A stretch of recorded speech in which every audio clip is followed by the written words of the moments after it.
Hello everyone, welcome to my channel educate 16। आज हम इस चैनल पे इंडियन पॉलिटी पढ़ेंगे।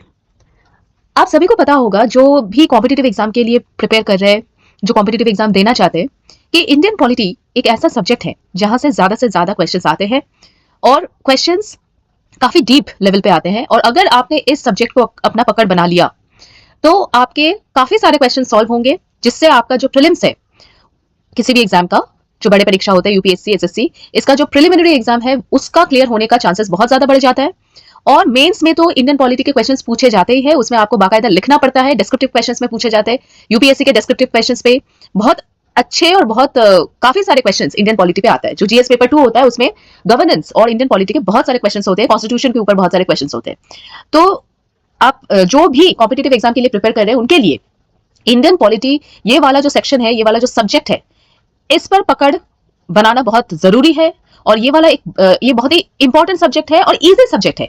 इस सब्जेक्ट के ऊपर बहुत सारे मटेरियल्स भी अवेलेबल है और ये ऐसा कुछ सब्जेक्ट नहीं है जो समझ में ना आए। इसको अगर आप अपना फोटे बना लेते हैं, अपना स्ट्रॉन्ग सब्जेक्ट में से एक बना लेते हैं, तो आपके कॉम्पिटिटिव एग्जाम में मार्क्स अच्छे आने के चांसेस बढ़ जाते हैं।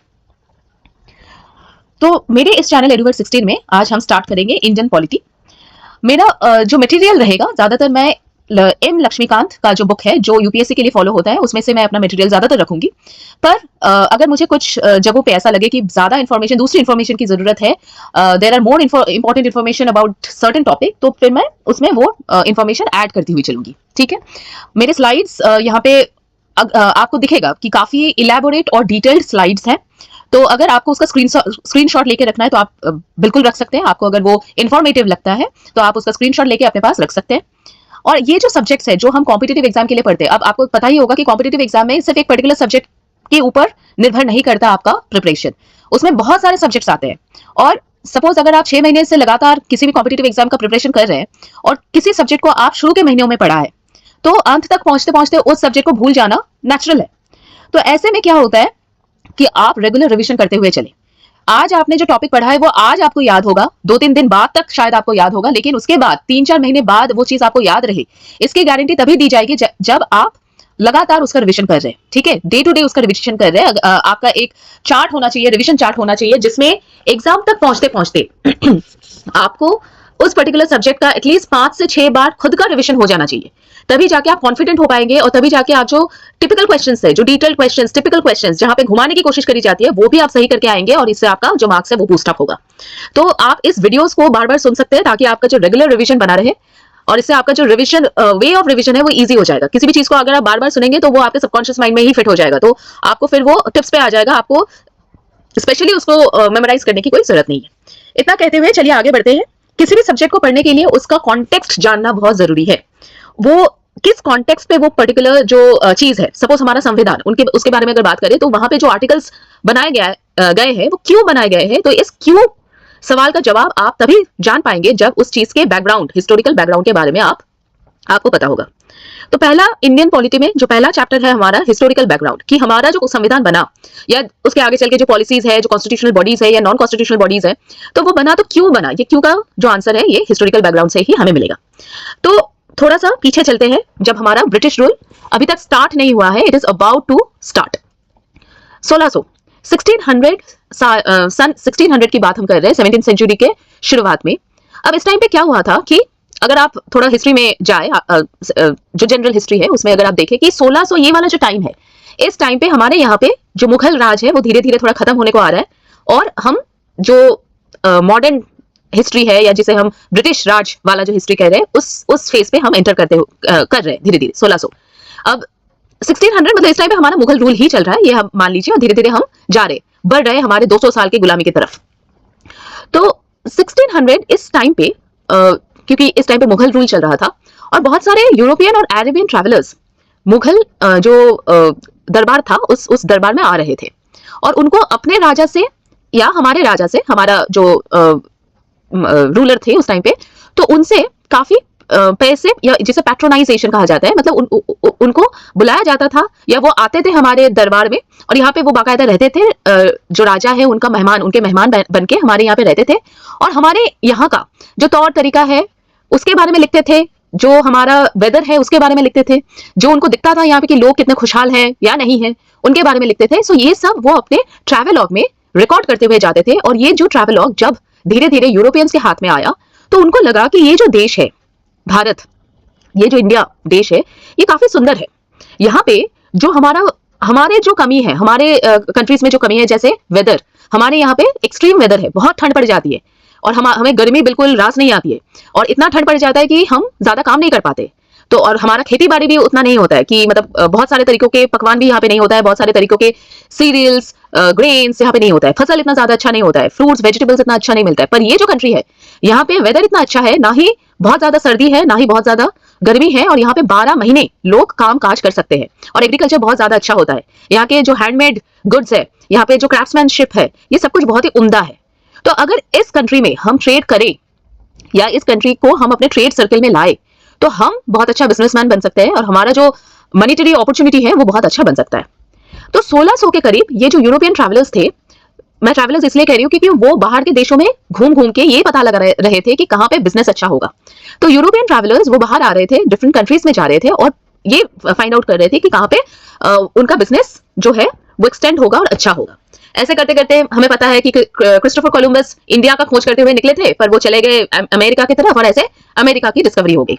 वहां पे फिर नेटिव्स को जैसे भी हो, मतलब नेटिव्स खत्म हो गए और फिर 13 कॉलोनीज ऑफ ब्रिटिशर्स वहां पे बस गए। ठीक है, वैसे ही बहुत सारे अदर यूरोपियन ट्रैवलर्स, वास्को दा गामा, पोर्टुगीज बहुत सारे ट्रैवलर्स थे, बहुत सारे छोटे छोटे नाम यहाँ पे आते हैं। तो वो इंडिया की तरफ केप ऑफ गुड होप से निकल के अफ्रीका से घूमते हुए, साउथ अफ्रीका से घूमते हुए वो लोग आ चुके थे इंडिया की तरफ और उनको मिल गया था इंडिया। अब इंडिया एक्चुअली बहुत ही ट्रैवलर्स इंडिया को ही ढूंढते हुए निकले थे, पर वो उनका भाग्य था, ये कह सकते हैं कि उनका डेस्टिनी था कि वो अदर कंट्रीज, दे डिस्कवर्ड अदर कंट्रीज और वहां पे फिर वो ट्रेड वगैरह स्टार्ट कर दिया। पर ब्रिटिशर्स उस टाइम पे जो ब्रिटिश ट्रैवलर्स थे उनको ईस्ट में ही आना था, स्पेशली इंडिया में आना था और ऐसे बहुत सारे छोटे छोटे कंपनीज एस्टैब्लिश कर लिया था उन्होंने। ब्रिटिशर्स ने उस टाइम पे बहुत सारे छोटे छोटे कंपनीज एस्टैब्लिश किया था उन्होंने, जो जिनका काम ही ये था कि वो बाहर के देशों में जाए और वहां पे देखे कि क्या अपॉर्चुनिटीज है और उसका इंपोर्ट एंड एक्सपोर्ट का बिजनेस वो फ्लरिश कर पाए, अपने देश के गुड्स वो उस मार्केट में लेके आ पाए या उस मार्केट को अपने देश के गुड्स से फ्लड कर दे। ठीक है, तो ये उनका काम था। वैसा ही एक कंपनी था ईस्ट इंडिया कंपनी। नाम से ही आपको पता चल रहा है कि इनका जो मोटो था, ये जो कंपनी जिस मंशा से इनको इस कंपनी को एस्टैब्लिश किया गया था, उसका मंशा ही ये था कि हम इंडिया में जाएं और वहां पे बिजनेस को फ्लरिश करें। तो ईस्ट इंडिया कंपनी के जैसे बहुत सारे छोटे छोटे दूसरे ब्रिटिश कंपनीज भी थे जो चाहते थे कि इंडिया जो सोने की चिड़िया है वहां पे जाके वो बिजनेस करे, बिजनेस को आगे बढ़ाए। तो 1600 में क्या हुआ कि ईस्ट इंडिया कंपनी, जो कि एक ग्रुप ऑफ ट्रेडर्स था और जो इंडिया में ऑलरेडी उनको पता चल गया था कि कितना बढ़िया अपॉर्चुनिटी है इंडिया में बिजनेस का, तो उन्होंने क्या किया कि उन्होंने सोचा कि ये जो बेनिफिट हमें इंडिया में ट्रेड करके मिल रहा है, अगर ये बेनिफिट हम अपने तक सीमित रखे तभी जाके हम इंडिया का जो पूरा प्रॉफिट है हम उठा पाएंगे, ईस्ट इंडिया कंपनी उठा पाएगी। तो उन्होंने क्या किया, उस टाइम पे ब्रिटिश जो क्वीन थी, ब्रिटेन को रूल कर रही थी उस टाइम पे क्वीन एलिजाबेथ वन, तो उनके पास गए और उनके पास एलिजाबेथ वन को उन्होंने समझाने की कोशिश की कि मैडम देखिए यहाँ पे हमें बहुत अच्छा प्रॉफिट मिल रहा है और अगर आपने इंडिया में ट्रेड करने का जो पूरा राइट है, एक्सक्लूसिव राइट, सिर्फ और सिर्फ जो इंडिया में ट्रेड करने का राइट अगर आप हमारी कंपनी को दे दे तो हम आपको भी खुश कर देंगे, आपको भी हमारे प्रॉफिट का काफी अमाउंट दे देंगे, तो आपके राजकोष में भी काफी प्रॉफिट वाला अमाउंट आ जाएगा और हमारा भी फायदा होगा। तो क्वीन एलिजाबेथ को लगा कि हाँ ये तो फायदे की बात कर रहे हैं ये लोग, अगर इनको एक्सक्लूसिव चार्टर में दे देती हूँ, मतलब सिर्फ और सिर्फ ईस्ट इंडिया कंपनी ब्रिटेन में से निकल के इंडिया में ट्रेड करेगी, तो अगर ये वाला जो चार्टर है ये वाला मैं लिख देती हूँ, अपने स्टैंप भी लगा देती हूँ, क्राउन का स्टैंप भी लगा देती हूँ, तो ये हमें काफी फायदा पहुंचाएंगे, ये हमें मॉनेटरी बेनिफिट करेंगे और हमारे राज्य कोष में पैसे देंगे। तो उनको भी ये जो सौदा था वो बहुत अच्छा लगा और उन्होंने फिर एक exclusive charter of rights, charter का मतलब कि उसमें क्वीन का साइन था, मोहर लगी हुई थी, जो रॉयल मोहर लगी हुई थी उसमें, और ऐसा एक written document East India company को दे दिया जिस डॉक्यूमेंट में ये लिखा हुआ था कि इस वाले particular British company, east India company को ही केवल राइट्स है कि इंडिया में जाके वो बिजनेस करे। ठीक है, तो अब ये 1600 में इनको चार्टर मिल गया था ईस्ट इंडिया कंपनी को, पर 1608 8 साल बाद फिर वो आए इंडिया में और उनका फिर वो तो पूरा हिस्ट्री चलता ही रहा कि उनका धीरे धीरे कमर्शियल जो मोटो था वो कैसे एडमिनिस्ट्रेटिव मोटो में चेंज हो गया, और जो कॉमर्स करने आए थे, जो ट्रेड करने आए थे, व्यापारी कैसे राजा बन गए। तो वो हिस्ट्री जब हम हिस्ट्री पढ़ेंगे तो उसमें देखेंगे। तो यहाँ पे हमें सिर्फ इतना पता होना चाहिए कि एक चार्टर साइन हुआ था, एक्सक्लूसिव चार्टर, जो क्वीन एलिजाबेथ वन ने 1600 में ईस्ट इंडिया कंपनी को दिया, जिसको यूज करते हुए 8 साल बाद ईस्ट इंडिया कंपनी इंडिया में आया, और एक्सक्लूसिव मतलब ब्रिटेन में से सिर्फ यही वाली कंपनी इंडिया में आके ट्रेड कर रही थी, और इसने ही पूरा बाद में तहलका मचा दिया था। अब ऐसे चल रहा था, ट्रेड चल रही थी और काफी सारे लोगों को इंडिविजुअल बेनिफिट्स भी हो रहे थे। यहाँ पे जो राजा थे उस टाइम पे, छोटे छोटे जो एरियाज के राजा थे, वो भी फिर अपना फायदा देखने स्टार्ट हो गए। और फिर धीरे धीरे ये जो कॉमर्स ट्रेड है वो कब सत्ता के उसमें बदल गई कि इनके हाथ में सत्ता आ गई, वो तो फिर हिस्ट्री हम अलग से पढ़ेंगे उसका। सो 1765 में 1765 इस टाइम पे कंपनी ने क्या किया, उनको मिल गई दीवानी। दीवानी का मतलब क्या हुआ कि रेवेन्यू और सिविल राइट, सिविल जस्टिस का राइट। 3 स्टेट्स का, जो प्रेजेंट डे बंगाल, बिहार और उड़ीसा है, इन 3 स्टेट्स का दीवानी मिल गया। दीवानी उस राइट को कहते हैं, उनको रेवेन्यू का राइट जो सबसे इंपॉर्टेंट होता है, पैसे, फाइनेंस, वो उनके हाथ में आ गया, और सिविल जस्टिस आ गया बंगाल, बिहार, उड़ीसा में। और उनका जो 1765, ये एक्चुअली बैटल ऑफ बक्सार जो 64 में होता है, उसके बाद ये हुआ, बैटल ऑफ बक्सार के बाद। तो उनको टेरिटोरियल पावर मिल गया, वो अब ट्रेडर्स नहीं रहे, वो अब जो उसमें एडमिनिस्ट्रेटिव पावर उसमें आ गए। अब फिर होता है 1857। यहाँ पे हम सारे पूरा हिस्ट्री नहीं डिस्कस कर रहे, हम जो मेजर बैटल हुआ, जिसके बाद ट्रीटी साइन हुई, और जो मेजर इवेंट्स हुए वो डिस्कस कर रहे। अब 1857 में हुआ था सिपॉय म्यूटिनी। सिपॉय म्यूटिनी ने एक चीज तो क्लियर हो गया था कि जो ईस्ट इंडिया कंपनी है उसका रूल जो हमारे भारतवर्ष के लोग हैं उस टाइम पे नहीं पसंद कर रहे थे। तो जब म्यूटिनी हुआ, विद्रोह हो गया ईस्ट इंडिया कंपनी के अगेंस्ट, तो क्वीन तक बात पहुंच गई थी। क्वीन को समझ आ गया कि ईस्ट इंडिया कंपनी बिल्कुल गड़बड़ कर चुकी है, बहुत बढ़िया गड़बड़ कर चुकी है इंडिया में, तो अब इनको हटाओ, और इन्होंने जो सत्ता इन्होंने प्राप्त करी है वो सत्ता अब हमारे अंडर लेके आओ। तो ये पूरा हमारा जो फायदा होगा, जो ईस्ट इंडिया कंपनी ने अपने लिए किया था, वो हम पूरा कब्जा लेते हैं और हमारा फायदा पूरा कर लेते हैं।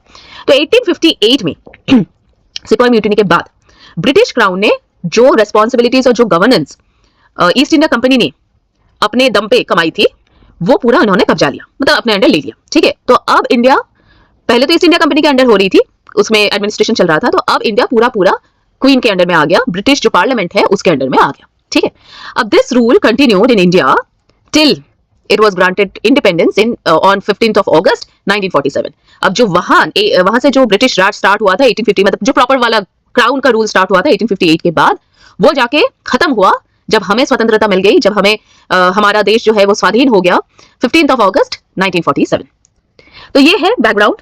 अब यहाँ पे ज्यादा हम हिस्ट्री में ना जाके उस टाइम पे जो पॉलिसीज फ्रेम्ड अप हुए थे उसमें हम बात करेंगे। ठीक है, उसके बारे में हम बात करेंगे।